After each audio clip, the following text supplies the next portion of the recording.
Today, we're going to be simplifying expressions, which means putting them in the easiest form they can. And you should already know a lot of rules for how to simplify things from previous classes. Let's try some ones we should already know. Simplify 2x plus 7 plus 6x minus 2. And usually we want to put the variable term first in your answer. When we simplify, one type of simplifying is combining like terms. We've got 2x plus 6x, that's 8x. And we've got plus 7 minus 2. Those are also like terms, and they can be simplified as well. 7 minus 2 is 5. It's positive, so it's 8x plus 5. If you put 5 plus 8x, it's the same thing, but we usually put the 8x first. The next one, try to simplify this. Fractions, we know we can simplify if we can divide the numerator and the denominator by the same thing. So we can divide by both 2 and 2. And the reason we're allowed to do this is that this is a special kind of 1. We're just dividing by 1 in a fancy way. And so this becomes 2/3. This next one, square roots, we should already know. We can simplify if we can find a perfect square number that goes into them. What square number goes into 20? Well, by square numbers, of course, I mean numbers that are formed by making a square, like 2 squared is 4, 3 squared is 9. These are square numbers. 25 is a square number. And 4 goes into 20. So we can split this up into the square root of 4 times the square root of 5. And the square root of 4 is 2 times the square root of 5. This is considered simplified because we can't make the radical any smaller. All right, the last one. Let's see if we know this from middle school. How do we simplify 5 over negative 2? Well, we don't ever leave a negative in the denominator, and so we always divide by negative 1 over negative 1, which just switches the negative from the denominator up to the numerator, or it can go in front. So negative 5 halves or negative 5 over 2. These are both fine, but we don't leave a negative in the denominator. A positive divided by a negative is a negative, and so we put the negative in front, and we don't leave negatives in the denominator. So these are some simplifying rules we should already know.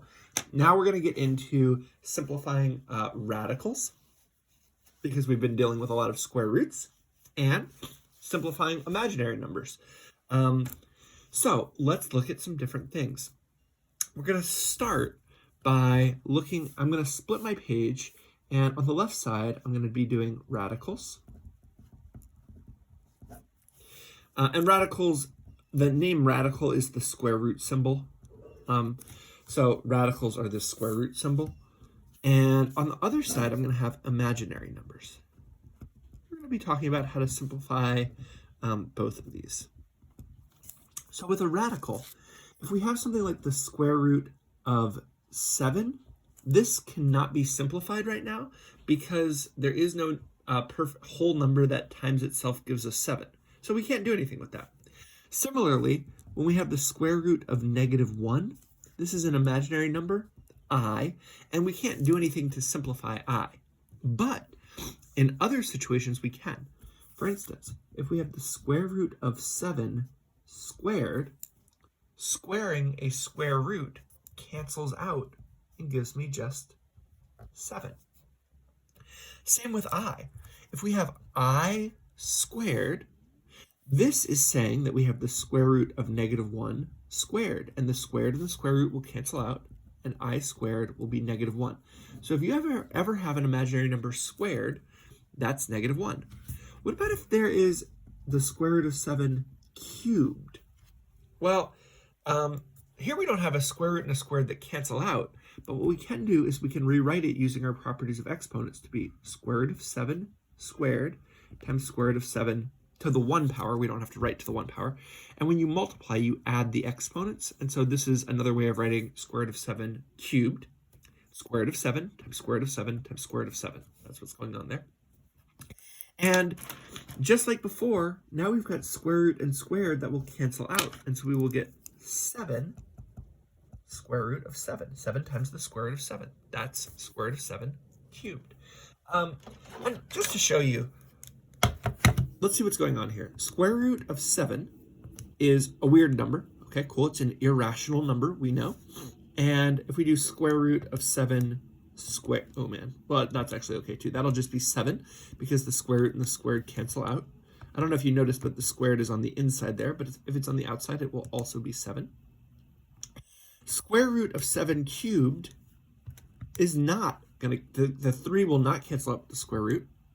It's a weird number again, but it's the same as square root of 7 squared times square root of 7, because this is 2 square roots of 7, square root of 7 times square root of 7 times another square root of 7, that's square root of 7 cubed. Cubed means times itself 3 times. And if we rewrite this, square root of 7 squared is just 7. So 7 square root of 7 is also the same thing. So this is the simplified form of square root of 7 cubed. Similarly, I cubed can be rewritten as I squared times I, because this is 3 i's multiplying together. And I squared, we already talked about earlier, was -1. And so this becomes -1 times I, which is just -I. I'm going to stop dealing with well, let's do one more here. So square root of 7 to the 4th can be broken up into square root of 7 squared times square root of 7 squared. And square root squared is just 7 times 7, which is 49. So square root of 7 to the 4th power is again a whole number. So square root of 7 to the 4th power is going to be 49. Okay. Similarly, I to the 4th power. I to the 4th power is equal to I squared times I squared. I squared, we said up above, I squared was -1 because we're squaring the square root. So it's -1 times -1, and a negative times a negative is a positive. I'm going to write this off to the side here as I to the 1 equals I squared equals -1, I to the 3rd equals -I, that's what we got there, and I to the 4th equals 1. It turns out that I to any whole number power will give you one of these answers. In fact, to any integer power will give you one of these answers. And let's see why.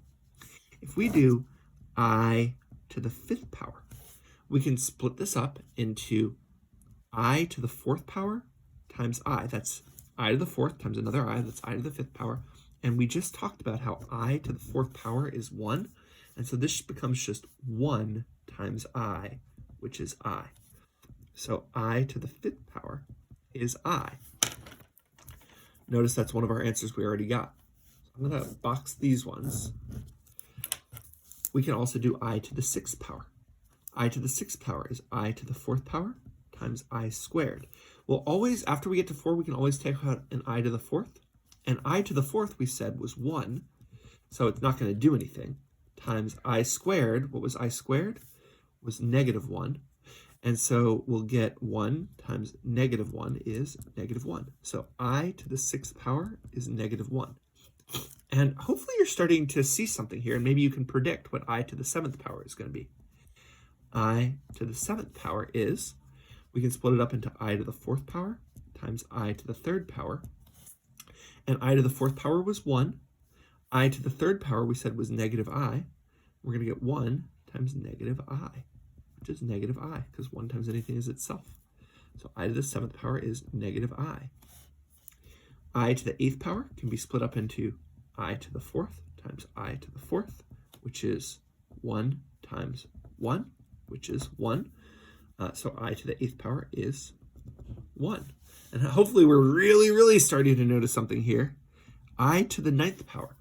What we're going to do here is we're going to break it up into I to the 4th times I to the 4th times I. This is 4, 8, 9 i's multiplying together. And every time we have an I to the 4th, that's just going to be 1. So we get 1 times I. So I to the 9th power is I. And if we haven't noticed it yet, what's happening is this is just repeating. I, -1, I, 1. It's got a, it will go in, it has a length of 4 before it starts repeating. I, -1, I, 1. I, -1, I, 1. I, -1, I, 1. So the next one will be, so after I comes -1, then I, then 1. And the reason this will repeat is because every time you have an I to the fourth, that's just 1. And so every 4 it will repeat. For instance, I to the, 14th power can be rewritten as I to the fourth times I to the fourth times I to the fourth times, that's 12, and I need 2 more, I squared. And so this is going to be -1, because every time there is an I to the fourth, this is all just ones. 1 times 1 times 1. So every time there's 4 i's, it doesn't do anything. And so there's this sequence. We can figure out exactly what I to any power is going to be by seeing how many different I to the fourths go into it. Let me show you how this works. Let's say we have I to the 49th power. I don't want to write out like how to make this. Instead, what I can see is how many I to the fourths do I have? And the way I can do that is by dividing how many times 4 goes into 49. 4 goes into 49 12 times, and 12 times 4 is 48. There is a remainder of 1. So I to the 48th is I to the 4th power 12 times. This is just going to be 1 times 1 times 1 times 1 times 1 times 1 times, that's 48 of the i's. There was 1 left over. And so I to the 49th power is just I, which is great that we can figure that out. We can take whatever power it is. Why don't you guys try one? What would I to the 103rd power be simplified to be? Well, hopefully we can see that this is the same. We can see 103 goes, 4 goes into 103 25 times. 25 times 4 is 100, but there is a remainder of 3. And so what that tells us is this is I to the 4th power 25 times, there's 3 more i's. And we can always get it to an I that's less than 4. And we're going to use this same thing we had before. It's going to be one of these 4 things. It's going to be I, -1, -I, or 1, depending on what power is left over. In this case, I to the 3rd was left over. So this is 1 times -I, which is -I. So I to the 3rd power always simplifies to -I. So there's only 4 you need to know. I squared, I to the 3rd, and I to the 4th. I is easy to remember, it's I squared, well, I is the square root of -1. That's what made it special. I to the 4th is I squared times I squared. -1 times -1 is +1. And for me, the hardest one to remember is I to the 3rd, which is -I. You just need to remember it. And so when you break it up, you're always breaking them up into some I that has power of 4 times some I that is smaller than 4. And you can just use one of these 4. So hopefully we feel okay about that. We'll practice it a little bit now. Okay, let's talk about simplifying by combining like terms. So again, we're going to split up into like, how does this work with radicals? And how does this work with imaginary numbers?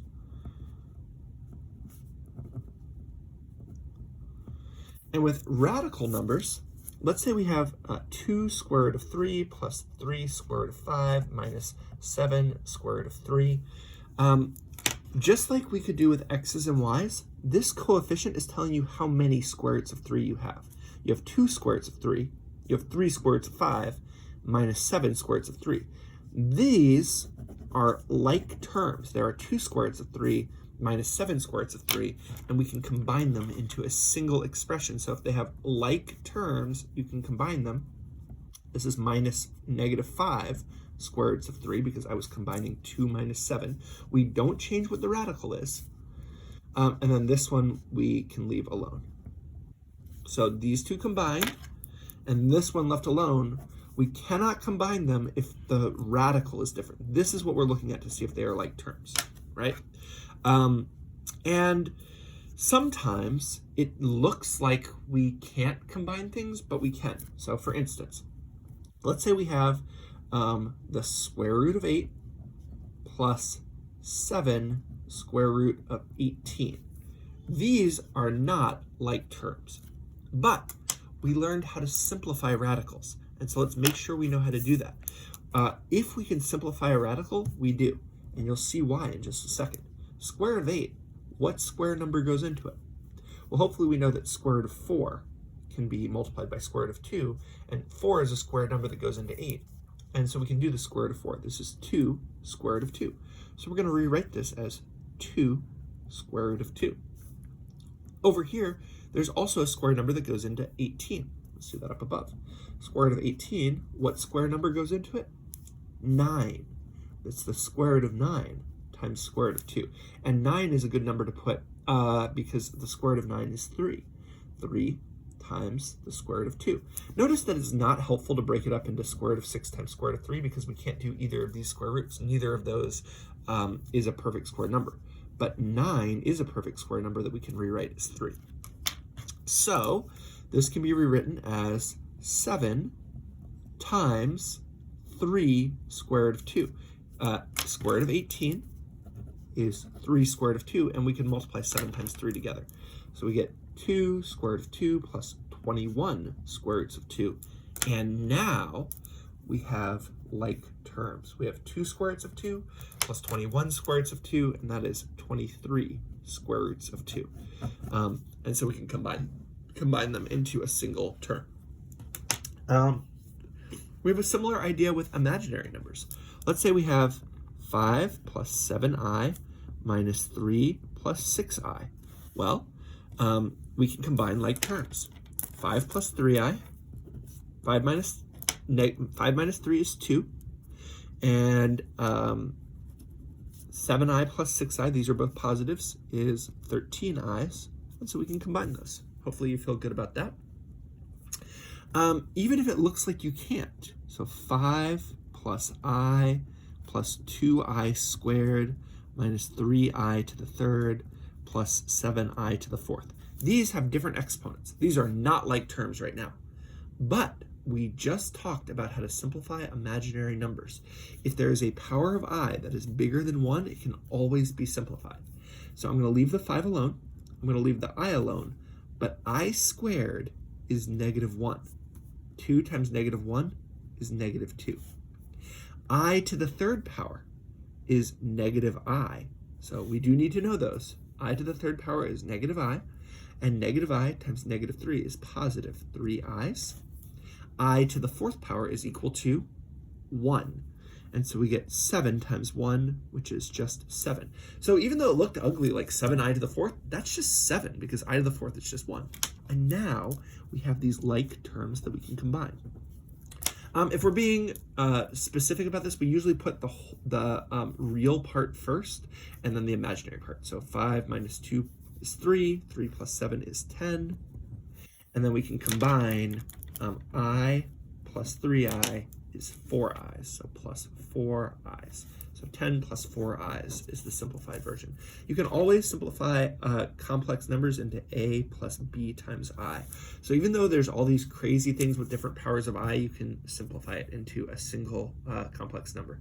So simplifying, I hope we agree that like, hey look, 23 square roots of 2 is way more simple than square root of 8 plus 7 square root of 18. I hope we agree that 10 plus 4i is way more simple than 5 plus I plus 2i squared minus 3i cubed plus 7i to the fourth. So this is simplifying. Hopefully we feel good about these. Let's look at how we can simplify if we are multiplying. So let's say we have 3 square root of 5 times 4 plus 2 square roots of 5, okay? This is a monomial. There's only one term here. There's no adding in between here, but this, because of the plus, is a binomial. This is one term, and this is the second term. When you have a binomial multiplying times a monomial, that monomial will distribute. Let's see how that works here. 3 square root of 5 multiplies times 4. So 3 square root of 5 is multiplying times 4. You can always multiply coefficients together, and this will be 12 square roots of 5. The square root of 5 stays alone. 4 times 3 is 12. 12 square roots of 5. Now we're going to do the second term. We're going to do 3 square root of 5 times 2 square root of 5. 3 times 2 is 6. Square root of 5 times square root of 5, there's two ways to do it. Square root of 5 times square root of 5. Let's look at this two different ways. One way is we can use the property that says square root of a times square root of b is square root of a times b. So this is square root of 5 times 5, which is 25. But the square root of 25 is 5. There's an easier way to do this. The easier way is when you have the same square root multiplying times itself. This is square root of 5 squared, and so the square roots and the squared will cancel out. Whenever you have the same square root multiplying times itself, this is just 5, right? So square root of 5 times square root of 5 is 5. So we got 3 times 2 is 6. Square root of 5 times square root of 5 is 5. There's no square root there anymore. And so this can be simplified 12 square root of 5 plus 30. And these are not like terms because this one has a square root and this one doesn't, and so that's our answer. Similar if we had a binomial times a binomial. Let's say we have 2 plus 3 square root of 7 times 4 square root of 2 plus 2 square root of 7. Okay, so this is a single term here. This is all one term because there's no plus or minus, but there's a plus in between there. This is a binomial times a binomial because of this plus. When there's a binomial times a binomial, the first one distributes to both, and then the second one distributes to both. So let's look at how this is going to look. 2 times 4 square root of 2. 2 times 4 square root of 2. 2 times 4 is 8. And there's just a square root of 2 there. 2 times, now, so that's it. There's nothing that can simplify from there. 2 times 2 square root of 7. 2 times 2 is 4. Square roots of 7. This second one's going to be a little trickier. 3 square roots of 7 times 4 square roots of 2. 3 times 4 is 12. Square root of 7 times square root of 2. These are not the same type, so we're just going to combine them into square root of 14. And last, we've got 3 square roots of 7. I'm going to write this over here. 3 square root of 7 times 2 square root of 7. 3 times 2 is 6. Square root of 7 times square root of 7, these are the same one. And so this is going to be that trick where square root of 7 times square root of 7 is just 7, because square root of 7 squared, the squared and the square root cancel out. And so this becomes just 42. So we've got 8 square roots of 2 plus 4 square roots of 7 plus 12 square roots of 14 plus 42. And this is the simplified form. It's 4 different terms. Sometimes they'll be able to combine at the end, but sometimes they won't. All right. This is a similar idea of how we simplify when we're multiplying imaginary numbers. If we have 2i times 3 plus 4i, okay, we've got a monomial times a binomial. The 2 times the 3i will give us 6i's, and the 2i times the 4i will give us 8i squared. But this can be simplified more, because I squared, anytime you have a power of I that's bigger than 1, you can always simplify it. I squared is -1. That's the one that's going to come up the most often, and you want to know that I squared is -1. And so this is just -8 plus 6i. Notice I put the -8 first because it's a real number, and I put the 6i later. That's the best way to put it. Although if you put 6i minus 8, it wouldn't be the worst thing in the world. So I squared is -1. Be on the lookout for that. Let's look at how this looks for a binomial. Let's say we have 3 plus 5i's times 2 plus 4i's. Okay, so this is a binomial times a binomial, and so this first term will distribute to both, and then the second term will distribute to both. 3 times 2 is 6. 3 times 4i is 12i. Now we're going to multiply the 5i times both. 5i times 2 is 10i. Now here's the tricky one. 5i times 4i.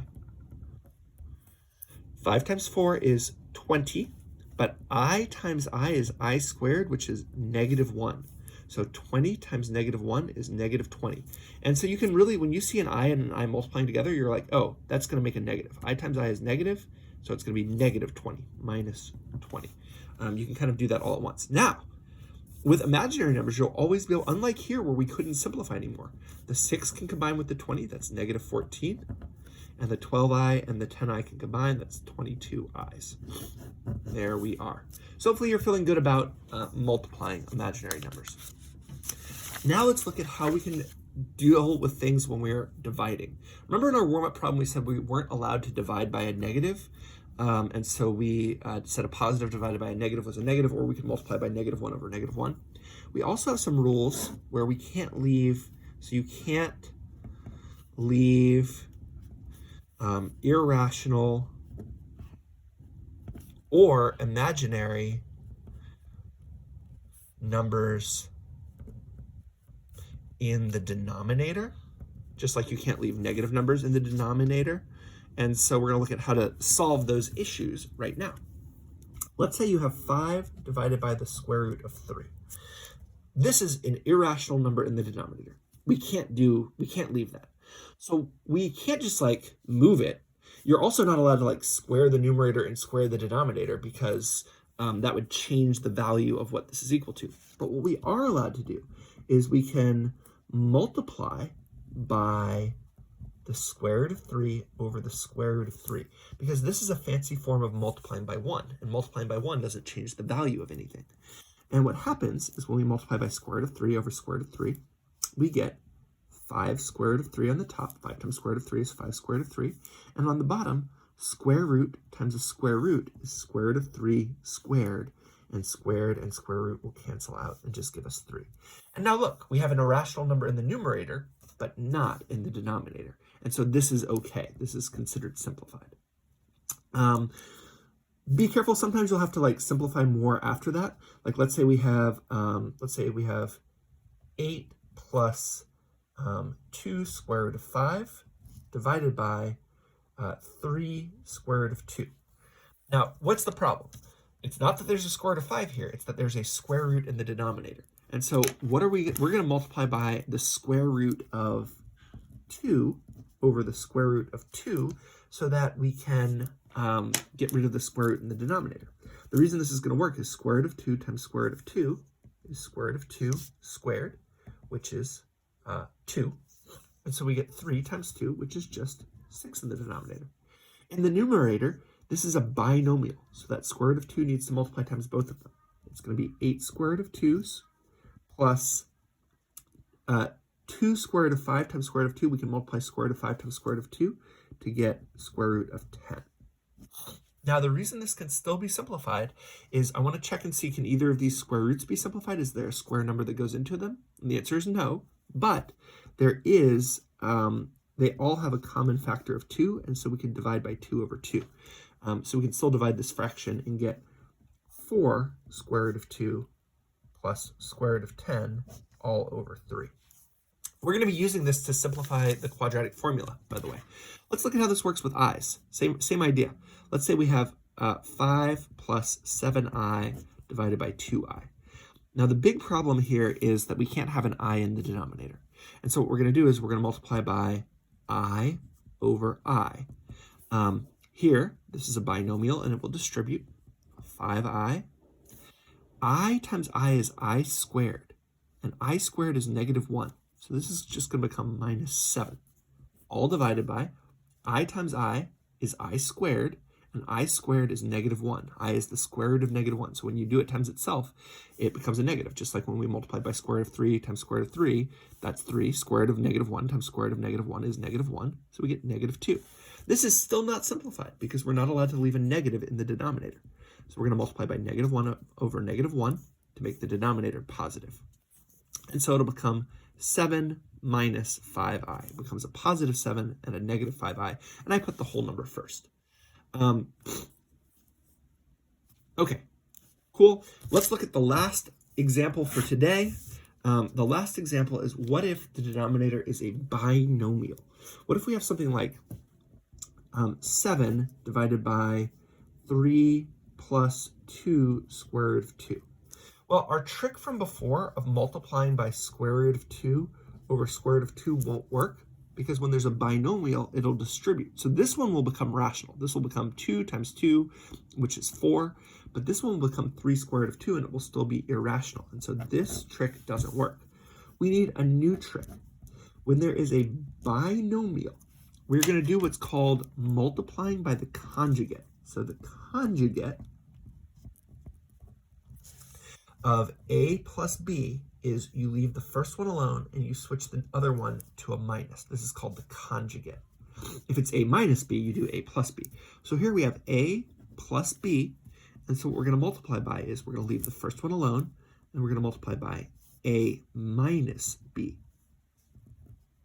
And we have to multiply by the top. We have to multiply the same thing on the top, in the numerator as in the denominator, so that this is just a fancy form of 1, right?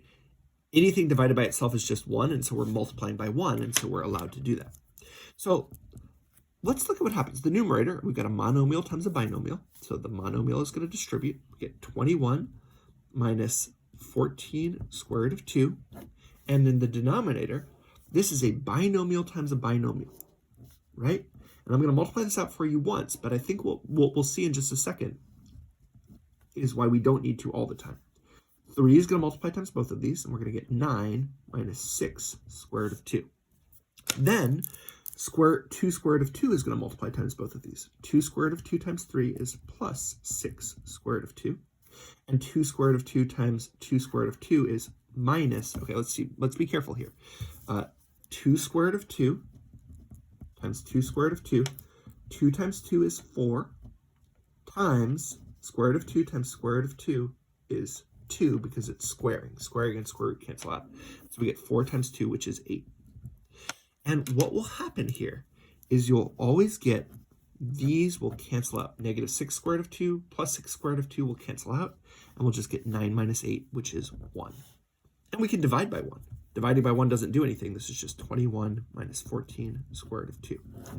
The reason multiplying by the conjugate works is we're doing a plus b times a minus b, and we learned earlier this year that this is the difference of 2 squares. And so it'll end up squaring the last one. It'll be this one squared minus this one squared, and so we won't have a square root anymore. The exact same trick works for imaginary numbers. If we have 3 plus 2i divided by 5 minus 6i, we have to multiply by the conjugate in the denominator. What is the conjugate of 5 minus 6i? Well, it's 5 plus 6i. And so if we multiply by this in the denominator, we need to multiply by the same thing in the numerator. And the denominator is going to be easy. It's going to be, the middle ones are going to cancel out. So it's going to be a squared minus b squared. So 6i times 6i is 36i squared. So it's going to be like that. And we'll be able to simplify this in just a second. The top, we actually have to multiply it out. So we get 15 plus 18i. Then the 2i is going to multiply times both, plus 10i, plus 2i is going to multiply times 6i and get 12i squared.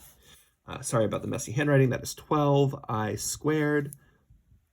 And anytime there's an I squared, we can simplify it. I squared is negative 1. So this is really plus 36, because the I squared is negative 1. And so we'll get the denominator is 51. 25 plus 36 is 51. Here, 18i plus 10i is 28i. And we have 15 plus 12i squared. But adding 12i squared, I squared is negative 1. That's minus 12. So 15 minus 12 is 3.